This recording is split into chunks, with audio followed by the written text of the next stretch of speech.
Bonjour, bienvenue à ce live. Donc c'est avec un grand respect et honneur que je partage ce live aujourd'hui avec vous. Merci pour votre présence. Merci à la librairie Kléber pour nous accueillir ici à la salle blanche. Donc aujourd'hui nous allons aborder les origines du yoga. On va faire tous ces lives en deux parties. Donc on commence par les origines du yoga. Ensuite on va aborder aussi comment on voit le yoga actuellement et quelle est l'importance de cette tradition pour notre jour. Ensuite, on va passer à une pratique, bien sûr. Comme ça, vous pouvez ressentir à l'intérieur de vous les effets. Donc, pour commencer, je vous invite à chercher une posture bien stable et confortable. Nous allons faire la vocalisation du mantra Om. Donc, pour qui n'a jamais essayé cette vocalisation, c'est simple. Il y a une partie technique et une autre partie symbolique.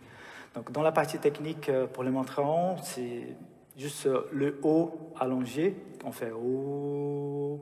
Et à la fin, on ferme légèrement les lèvres pour faire le Om.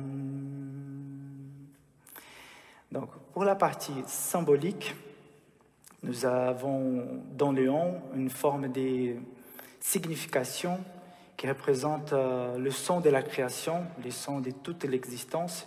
Et quand nous vibrons les mantras Om, c'est une forme de se réunir, de se rassembler à cette vibration qui existe partout. Et c'est en même temps nos origines. Voilà, il y a des différentes symbologies pour le Om, mais je préfère rester avec ça et ne pas rentrer dans les détails. Et donc, cherchez bien une posture stable, confortable. Vous pouvez vous asseoir sur une chaise, sur un canapé. Le plus important, c'est que vous gardez votre dos bien droit et que vous soyez stable. Donc, vous pouvez poser les deux des mains sur vos cuisses et rouler les épaules vers l'arrière pour stabiliser votre dos.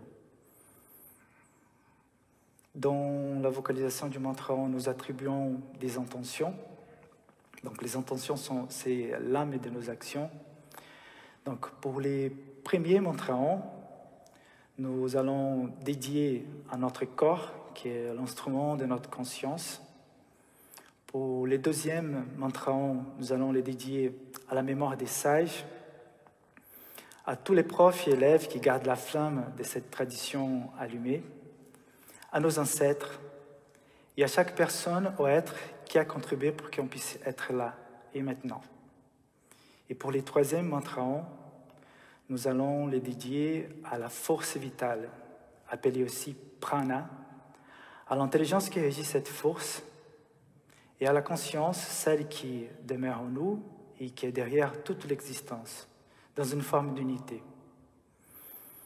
Donc je vous invite à relâcher complètement vos jambes, relâcher vos yeux et à concentrer votre attention sur votre souffle. Sentez le souffle rentrer à partir du haut de la poitrine, se déployer. Relâchez votre diaphragme pour qu'il puisse trouver son espace à l'intérieur. Et expirez à partir de la base.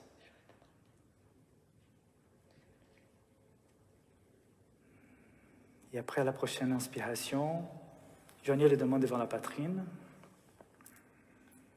Expirez. Inspirez.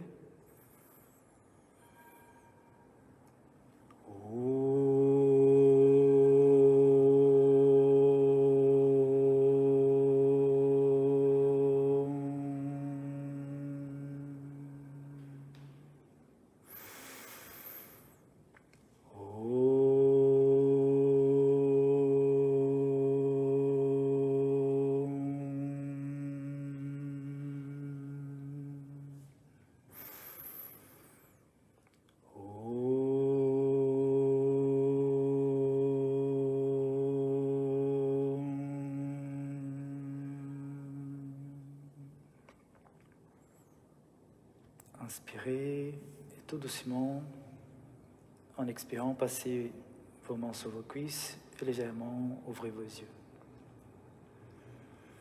Très bien. Donc nous allons passer au thème. Bon, je vais recommencer avec deux définitions que je considère très importantes pour le yoga. Une définition, c'est d'un sage qui s'appelle Vyasa. Donc, le yoga, c'est un état d'absence des conflits intérieurs et extérieurs. Donc, cette phrase, je vous donne déjà une bonne piste. C'est un besoin d'harmonie que nous avons, de retrouver toujours à l'intérieur de nous, avec l'extérieur. Et la deuxième définition, que je trouve très pertinente aussi, dans sage et yogi moderne, s'appelle BKS Iyengar, c'est le yoga est à la fois art, science, philosophie et spiritualité. Voilà. En basant sur ces 4 axes, je vais dérouler les thèmes. Donc, quand on pense à ces 4 aspects du yoga, on peut penser aussi à ses origines et on pense aussi à la civilisation qui s'appelle la civilisation de la vallée de l'Indus. C'est une civilisation qui est née au nord-ouest des Landes, aujourd'hui où se situe le Pakistan. Et c'était une civilisation qui est émergée dans la même période que les civilisations comme la Mésopotamie et l'Égypte ancien. Et ce qui a caractérisé cette civilisation, c'est que toute la planification urbaine, elle était très développée. Les maisons, elles étaient construites à base des briques en terre cuite. Les maisons, elles avaient des salles de bains et il y avait tout un système d'écoulement d'eau usagée pour qu'elles puissent aller hors de la ville. Donc, on voyait que dans cette civilisation, il y avait toute une forme de soin par rapport à la qualité de vie des citoyens. Vous pouvez voir ça à travers les différentes recherches. Ça s'appelle civilisation aussi arapéenne ou civilisation de l'Indus. Et ce qui a frappé les différents archéologues qui ont trouvé des différentes retrouvailles, c'est qu'il n'avait pas des choses qu'il pourrait remarquer qu'il y a eu des guerres entre les différentes villes.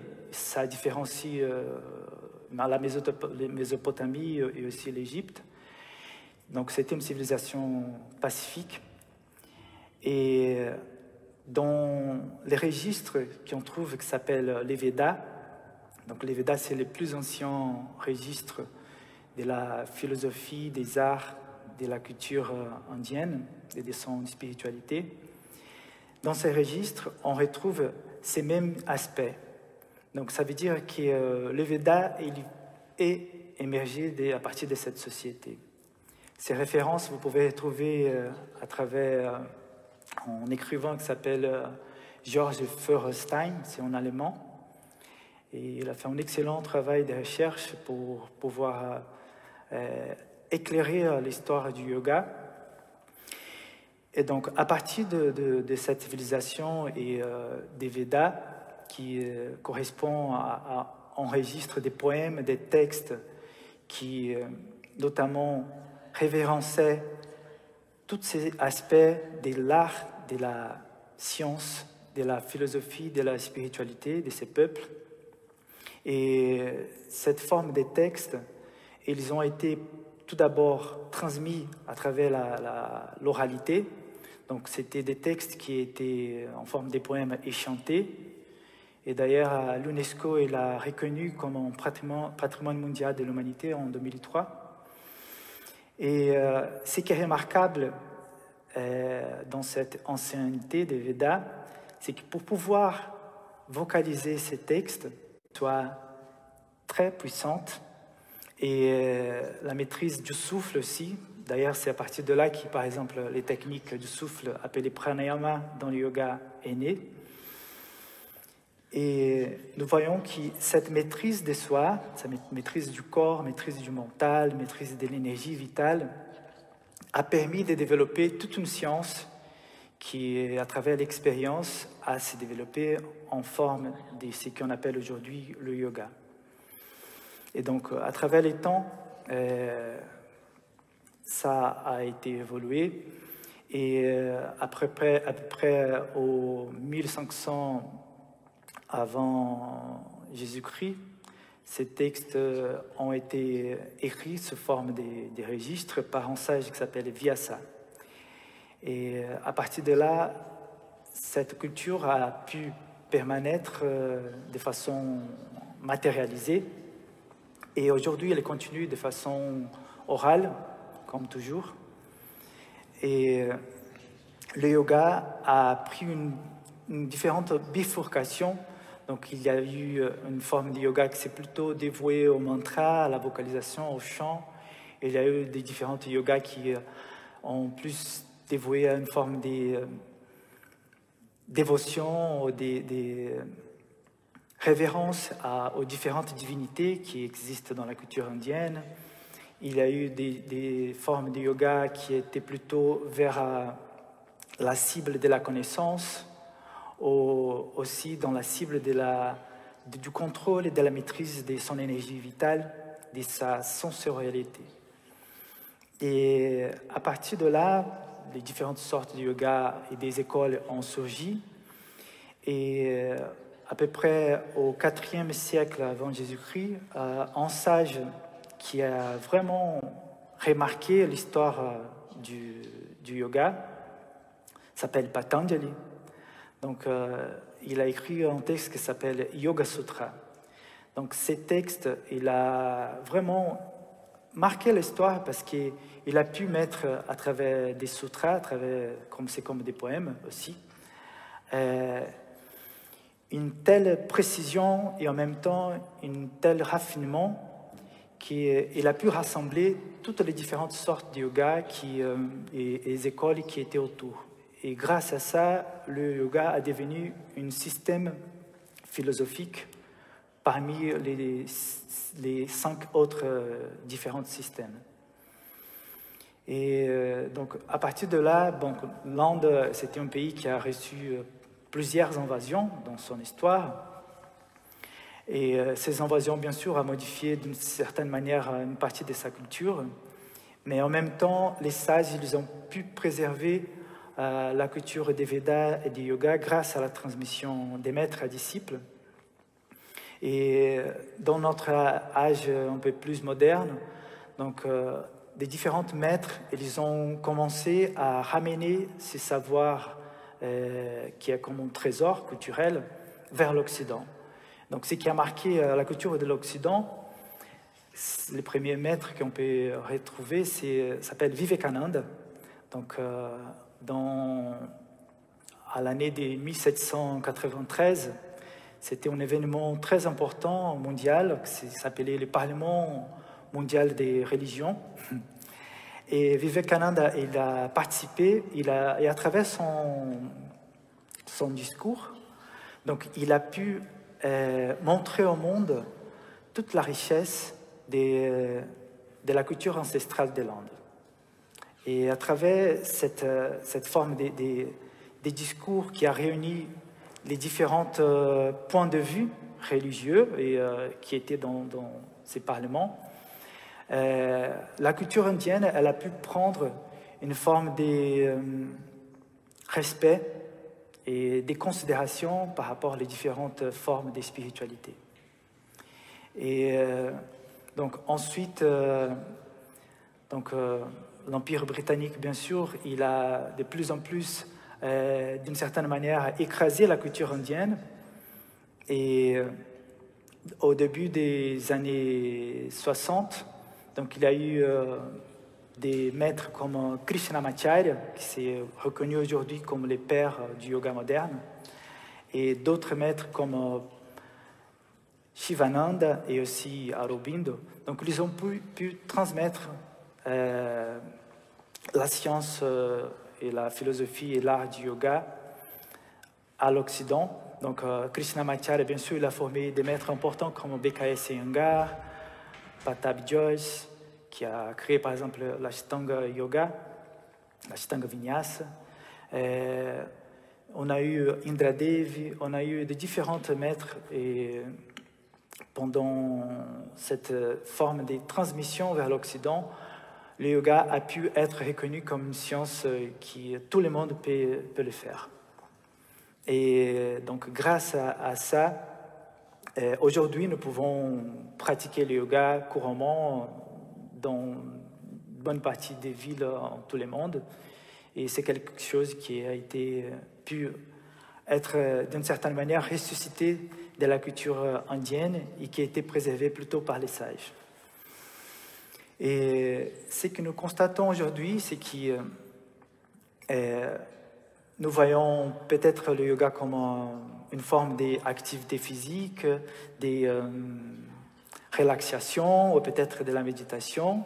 Et c'est tout ça aussi. Mais nous pouvons voir que le yoga a une forme de puissance très profonde sur les différents systèmes de notre corps, sur les différentes parties de notre être, sur notre mental.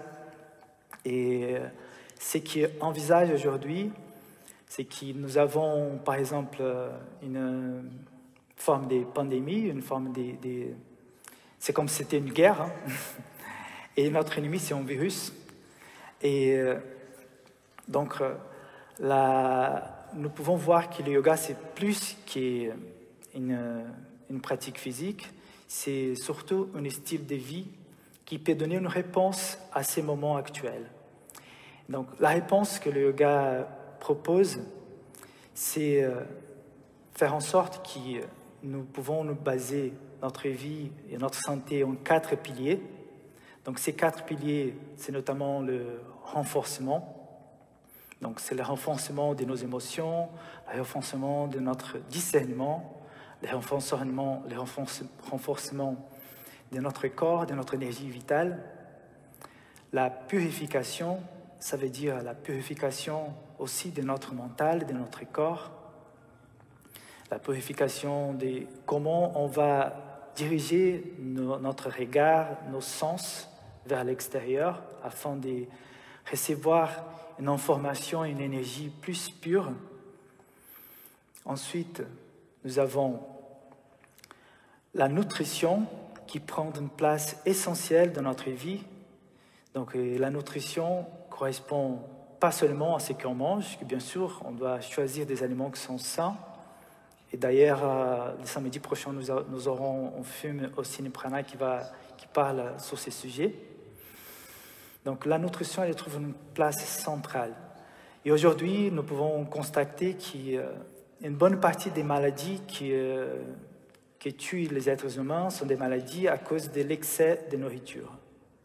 Donc, c'est les maladies cardiovasculaires, cérébrovasculaires, et aussi les diabètes, et aussi les cancers. Donc, ce sont des différentes sortes de maladies qui sont dues aussi à l'industrialisation de l'alimentation et à un certain manque d'attention à cause de toute une forme de vitesse et d'exigence de la société moderne pour que ces moments sacrés, essentiels, qui c'est la nutrition, soient mis du côté comme quelque chose qui n'est pas assez important. Et déjà, les sages Hippocrate lui disaient que fais de la nourriture ton médicament. Donc, ce n'est pas par hasard qu'il a dit ça. Donc, c'est l'importance de la nourriture dans l'actualité. Et nous pouvons voir à travers ces 3e piliers comment on gère avec discernement ces piliers. Et le dernier pilier, c'est le repos qui correspond à la pause, qui correspond au sommeil, qui correspond à trouver en fait le moment où on va retrouver le silence à l'intérieur de nous aussi pour reposer la fluctuation des pensées, pour reposer toute cette forme de vitesse et d'agitation que nous avons à l'intérieur de nous et qu'on puisse trouver ces moments de paix pour s'y regarder. Et d'ailleurs, c'est la méditation qui, à travers la méditation, on retrouve ces moments. Donc, trouver les moments pour nous de mettre en pratique ces 4 piliers, c'est exactement la base que le yoga propose en forme de qualité de vie, en forme d'hygiène et des modes de vie. c'est un mode de vie sain. Et notamment, la pratique, quand on va dans une salle pour pratiquer le yoga, on retrouve ces 4 piliers. Donc on fait les renforcements, on active notre attention, on purifie notre mental. À travers les différents exercices, on purifie d'une certaine manière notre corps, notre système digestif, circulatoire, tous les différents systèmes de notre corps. Et notamment, on prend le temps nécessaire pour faire le repos. Et donc ces 4 piliers, on retrouve dans la pratique. Et le but, c'est de retrouver une forme d'harmonie à l'intérieur et jouer avec cette même forme d'harmonie à l'extérieur. Et je reviens à la première définition du yoga, c'est exactement ça. Et c'est diminuer, apaiser et retrouver un état d'absence des conflits, soit à l'intérieur, soit à l'extérieur. Et donc, voilà, c'est la partie théorique que je voudrais vous partager. Maintenant, nous pouvons passer à la pratique. Donc, je vous invite à vous mettre debout, si vous êtes assis. Je vais me mettre en habit de prof de yoga, donc comme ça sera plus facile que vous voyez les différentes parties du corps à bouger, etc., les instructions.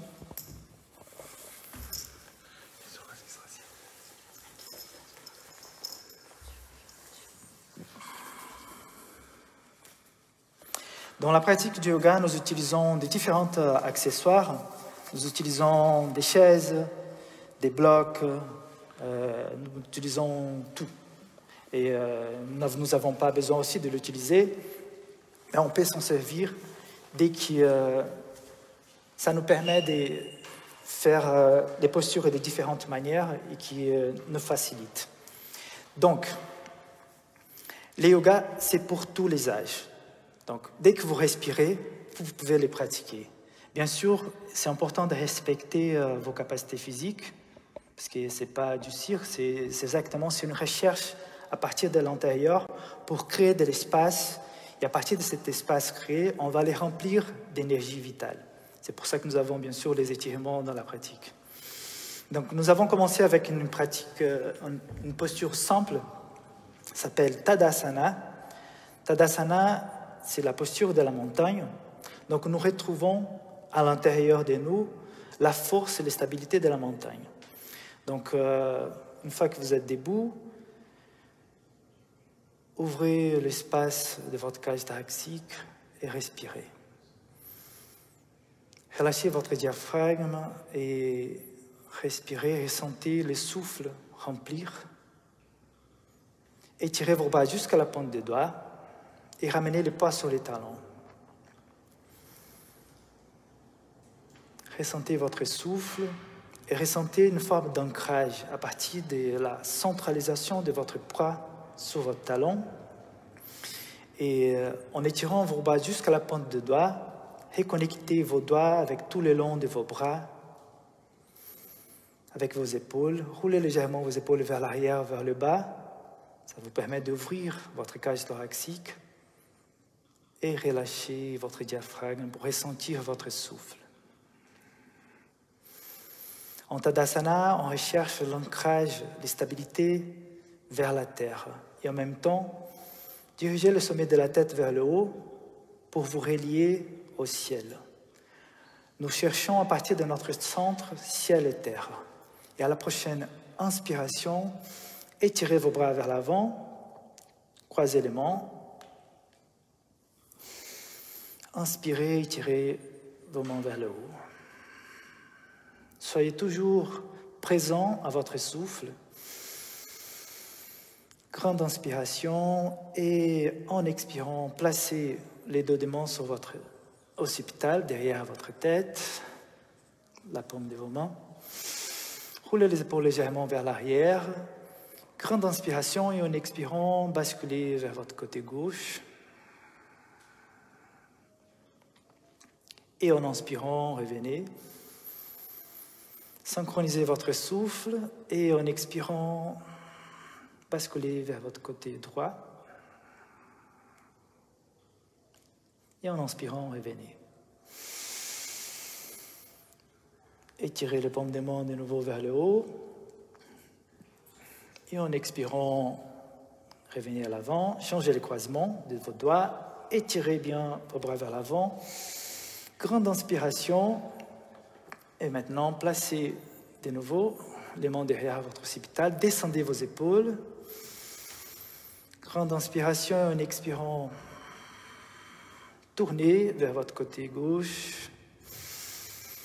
Synchronisez avec votre souffle. Et en expirant, vers votre côté droit. Inspirez de nouveau. Et levez vos bras. Et descendez latéralement.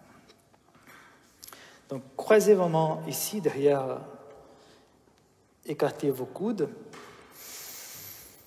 Donc, je vais me mettre ici à la diagonale, c'est plus visible pour vous. Inspirez, ouvrez bien la poitrine. Regardez en haut. Et pour protéger vos lombaires, fléchissez légèrement vos genoux. Et en expirant, relâchez complètement les troncs et la tête. Continuez à étirer vos bras vers l'arrière. Et relâchez complètement votre cervicale, votre tête. En inspirant, regardez de face. Étirez les deux bras vers l'avant. Et avec la force de vos bras, élevez. Urdhva Hastasana. Et en expirant, descendez les bras en synchronisant avec votre souffle. Et revenez à Tadasana. Soyez toujours synchronisés avec votre souffle. C'est le souffle qui conduit les mouvements. Donc nous allons passer à la partie suivante. Là, je vais utiliser une chaise. Donc, si vous êtes chez vous, cherchez une chaise. Donc, je vais la placer comme ça, d'une manière à faire cette posture pour que les différents niveaux de souplesse puissent le faire. Donc, c'est une posture des latéroflexions.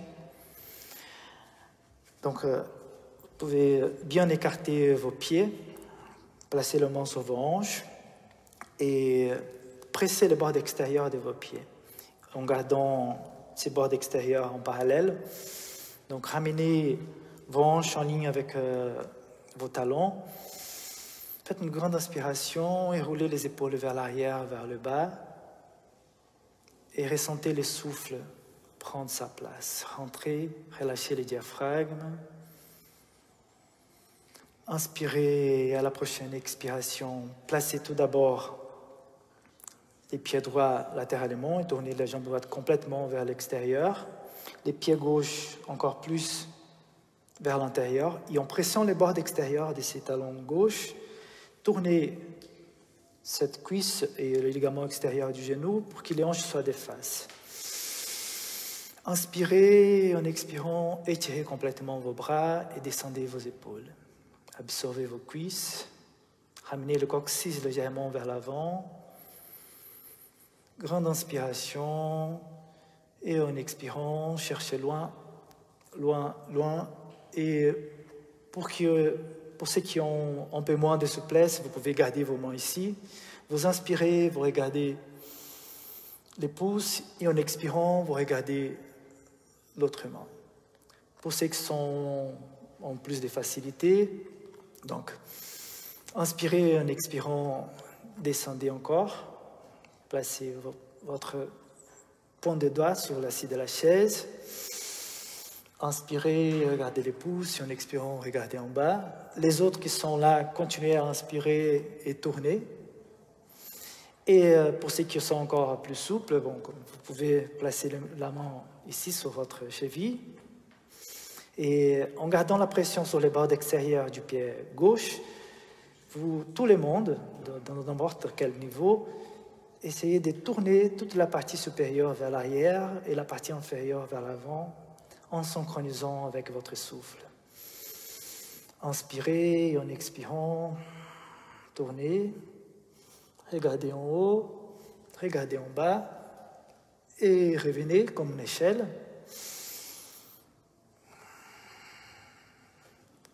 ici. Et vers l'autre côté. Donc les latéroflexions, notamment, on fait de l'autre côté. Donc, on place la chaise ici.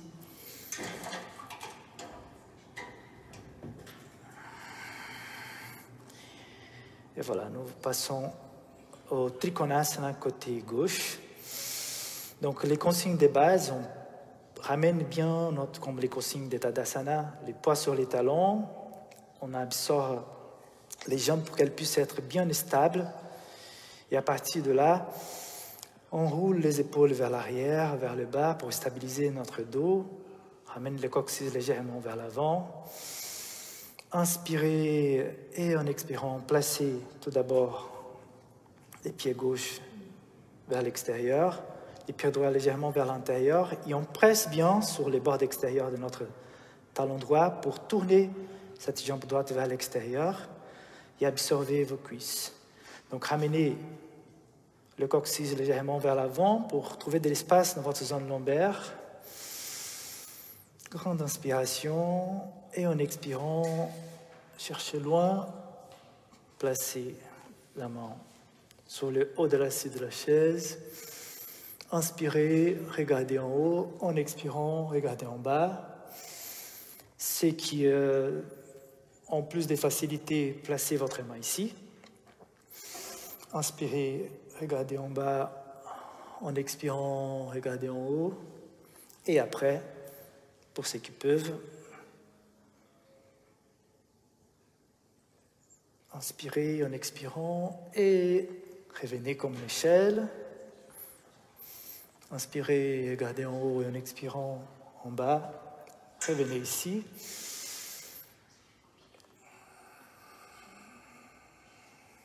Et ensuite, revenez au centre.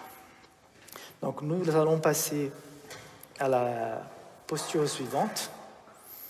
Donc,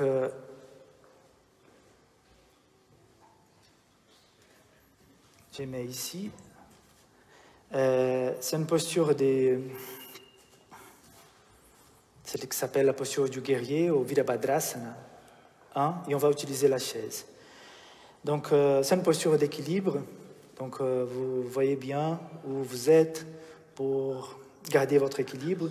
Ce qui va vous donner de la stabilité, c'est cette jambe-là, votre jambe de base. C'est l'ancrage qu'on cherche en Tadasana. Dans la première posture, c'est le même ancrage qu'on cherche ici. Donc, soyez toujours dans la limite de votre capacité, respectez votre capacité et faites en sorte que vous faites tranquille parce que je ne peux pas vous corriger là où vous êtes. Et expérimentez, mais avec votre totale sécurité. Donc, on commence par la posture de base, Tadasana. On ouvre bien la poitrine, on étire les bras. On inspire, on plie les coudes. Et à la prochaine inspiration, on place tout d'abord les pieds gauches sur la chaise. En inspirant, on lève bien les bras, on dirige les bras vers l'arrière. Inspirez et en expirant, fléchissez votre genou gauche. Gardez votre jambe droite bien ferme, bien puissante et avancez. Laissez votre souffle remplir bien votre cage thoracique. Déployez votre diaphragme. Concentrez votre regard. Et à l'expiration, revenez. Descendez. Et nous allons passer à l'autre côté. Donc les pieds droits sur la chaise. On revient à la base. On étire les bras jusqu'à la pointe des doigts. On cherche la stabilité. Et on plie les coudes. Élevez vos bras. Dirigez encore plus vos bras vers l'arrière. Inspirez, placez maintenant votre jambe droite. Et en expirant, avancez, avancez, avancez, en gardant votre jambe gauche bien ancrée sur le sol. Absorbez votre abdos pour bien élever le buste et garder une forme d'ascension, créer de l'espace dans votre zone lombaire. Inspirez en expirant, revenez. Descendez et revenez à Tadasana. Maintenant, nous allons aller à presque la dernière posture. Donc, Prasarita Padottanasana. Donc, je vais faire ici aussi à la diagonale. Donc, vous vous placez face à la chaise et vous gardez vos pieds en parallèle en plaçant vos mains sur vos hanches. Donc, grande inspiration, donc les consignes de base précédentes. Donc, gardez bien votre jambe bien ancrée sur le sol, la pression sur le bord extérieur de vos pieds et de votre talon. Inspirez, roulez les épaules vers l'arrière. Regardez les plafonds. Et en expirant, avancez, avancez. Placez la paume de vos mains sur le haut de l'assiette de la chaise. Et en expirant, dirigez votre tête en ligne avec vos bras. Dirigez vos cuisses vers l'arrière. En pressant la paume des mains sur l'assiette de la chaise, gardez vos bras bien tendus, votre coude tendu, et roulez les épaules vers l'arrière pour avancer avec votre nuque et bien ancrer votre zone de la ceinture scapulaire. Donc c'est les dos concaves. Et ramenez l'attention à votre souffle. Respirez, ressentez que votre cage thoracique tout simplement s'ouvre et qu'elle accueille le souffle et que les diaphragmes s'y déploient à l'intérieur. Ressentez cette forme d'élargissement et d'amplitude à l'intérieur de vous-même par le souffle. Et à la prochaine expiration, placez les centres de votre main gauche sur la partie en bas de la chaise. Donc vous pouvez avancer. Et à partir de là, inspirez, expirez, roulez les épaules vers l'arrière. Et à la prochaine expiration, étirez votre bras droit latéralement pour faire une torsion. À l'inspiration, revenez. Placez votre main gauche. Et à l'expiration,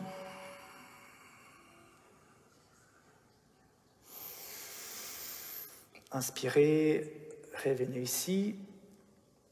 Et de nouveau ici sur le haut de l'assiette de la chaise. Et dirigez complètement vos cuisses vers l'arrière. Absorbez la taille. Et accueillez votre souffle. Laissez votre poitrine s'ouvrir pour accueillir le souffle et votre diaphragme se déployer à l'intérieur à partir de la relaxation à l'intérieur de vous-même. Votre souffle, c'est le mystère précieux qui va remplir l'espace que vous avez en vous d'énergie vitale. Accueillez ces mystères précieux en vous. Ressentez sa puissance, sa lumière et sa chaleur. À partir de la prochaine inspiration, regardez de face, croisez les mains derrière votre bassin, écartez le coude et revenez tout doucement. Pas sur les talons, coccyx vers l'avant, pas sur les talons, coccyx vers l'avant. Rapprochez vos pieds. Et nous allons passer à quelques instants de relaxation. Donc, si vous êtes, je vais juste garder la chaise. Si vous êtes à la maison, si vous avez un tapis, vous pouvez vous allonger sur les tapis. Si vous n'avez pas un moyen de vous allonger, vous pouvez vous asseoir. Je vais vous conduire dans la relaxation. Et après, dans la méditation, en utilisant les souffles comme votre principal objet de concentration. Nous allons aussi bien sûr utiliser les fréquences sonores des bols tibétains pour faire l'ambiance dans votre relaxation et méditation. Donc cherchez une forme bien stable et confortable. Vous pouvez vous allonger, vous pouvez vraiment chercher une forme de posture qui vous pouvez relâcher. Et à partir de là,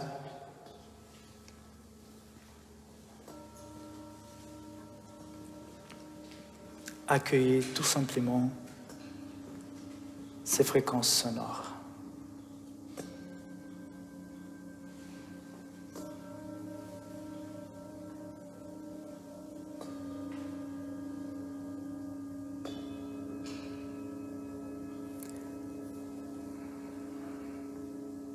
Accueillir les souffles à l'intérieur de vous et ressentez ces fréquences.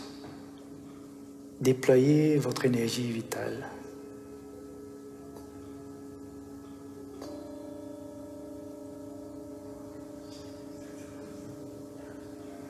Relâchez la langue, relâchez votre gorge. Relâchez complètement vos mâchoires et vos yeux. Rentrez dans un état de complet lâcher-prise à l'intérieur et en même temps une forme de présence et de conscience.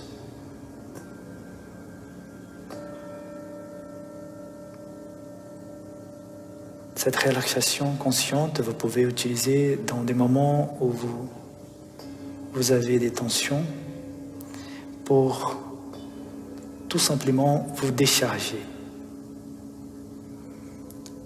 Abandonnez vos charges mentaux,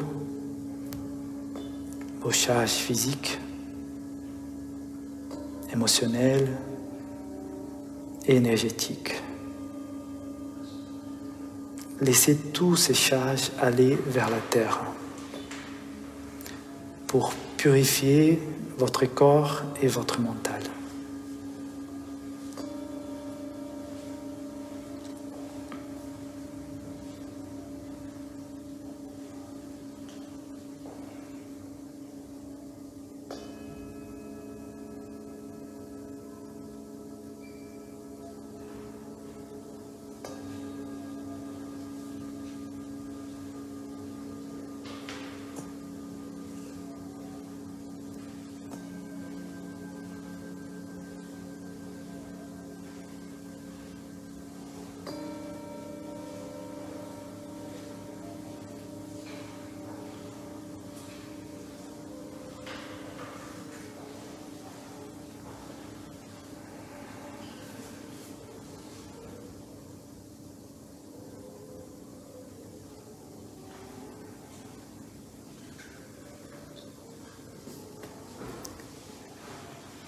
Et à partir de cette sensation d'apaisement, de silence,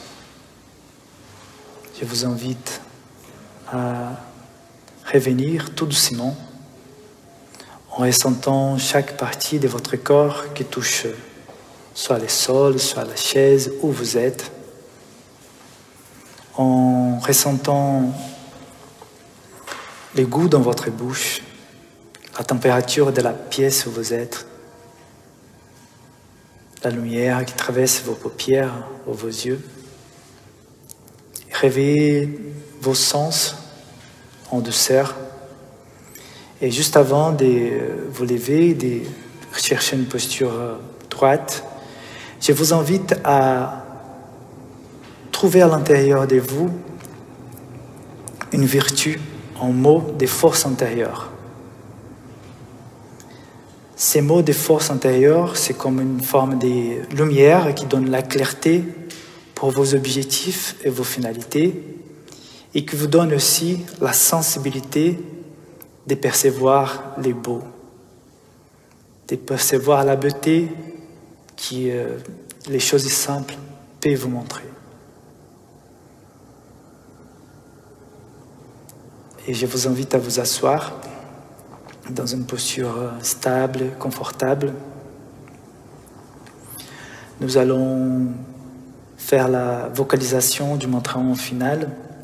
Et juste après la vocalisation, on va utiliser les mêmes intentions du début de la pratique, je vous invite à rester quelques instants en ressentant les fréquences sonores des bols tibétains et en même temps en gardant votre attention sur votre souffle, en accompagnant votre souffle dans une forme de synchronicité, dans une forme d'ampleur et de relaxation à l'intérieur.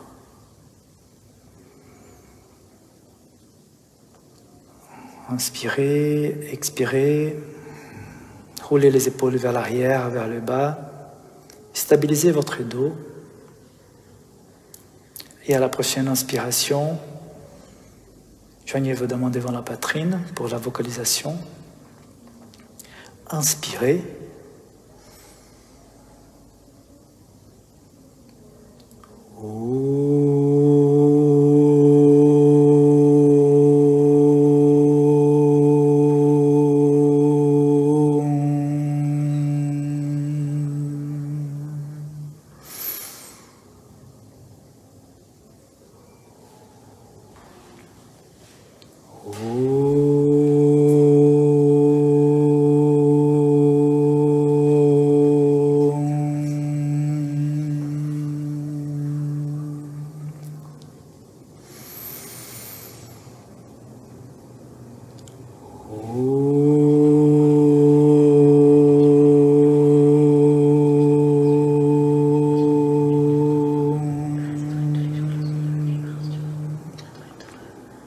Restez encore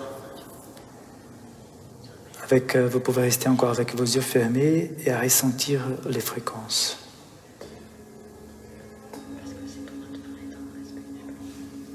Focalisez votre attention sur votre souffle.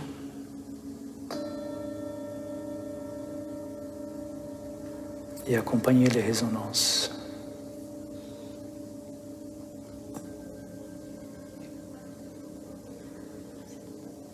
Ressentez à l'entrée de l'air une forme d'expansion sur votre cage thoracique. La relaxation, le déploiement du diaphragme à l'intérieur.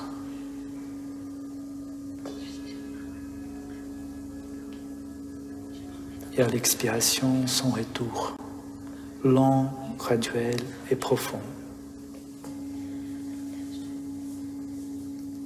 Plongez dans cette subtilité et profondeur de votre souffle.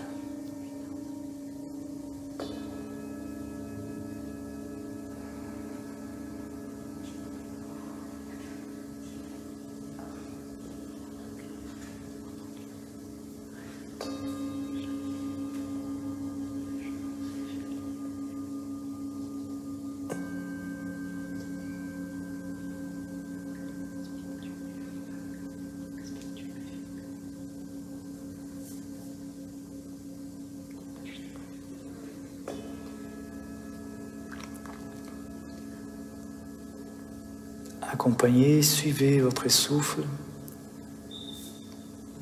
de telle sorte à qu'il soit le véhicule de votre sentiment et de votre expression majeure.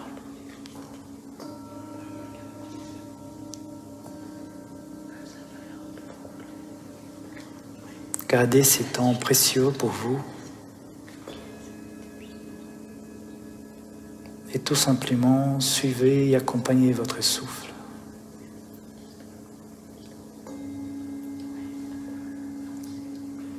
Et ressentez les résonances.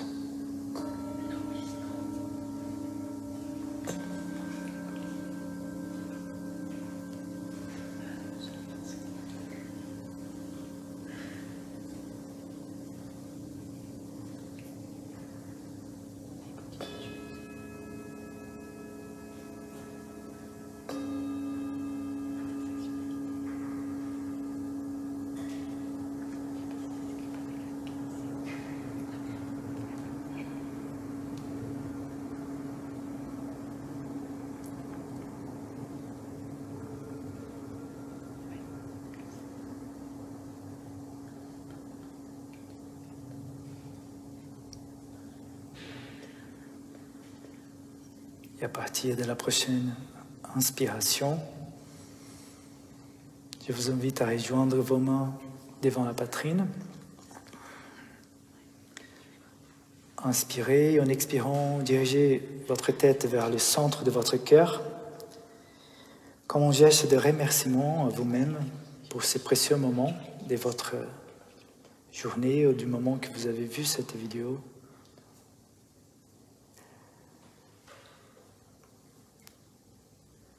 Que vous avez consacré votre temps à cette pratique et en révérence à cet espace de silence et de paix intérieure qui habite en vous-même. Et à partir de cet espace de lumière, de puissance et de confiance, inspirez, redressez votre tête et en expirant, posez tout doucement vos mains sur vos cuisses et ouvrez vos yeux. Merci à chacun de vous pour votre présence à ces lives. Et j'aimerais finir avec une phrase de la voix de la paix intérieure. C'est une phrase qui est très remarquable, qui ça m'a beaucoup frappé et qui, je pense que ça pourrait vous donner aussi une bonne aperçu. Le yoga a une triple action sur la santé. Il conserve en bonne santé les gens sains. Il empêche le développement des maladies. Il active la guérison. Parce que la plupart des hommes modernes ont séparé leur esprit de leur corps et ont banni de leur âme de leur vie quotidienne, ils oublient que ces trois composants de leur être, le corps, l'esprit et l'âme, sont pour leur bonne santé aussi intimement solidaires comme leurs fibres de leurs muscles. La santé commence par la fermeté physique, elle s'approfondit avec la stabilité émotionnelle, pour ensuite conduire à la clarté intellectuelle, à la sagesse, puis finalement au dévoilement de notre âme. C'est une partie qui parle de la vraie nature de la santé du livre « La voie de la paix intérieure » BKS Iyengar. Donc, merci à chacun de vous pour votre participation, pour votre présence et à une prochaine.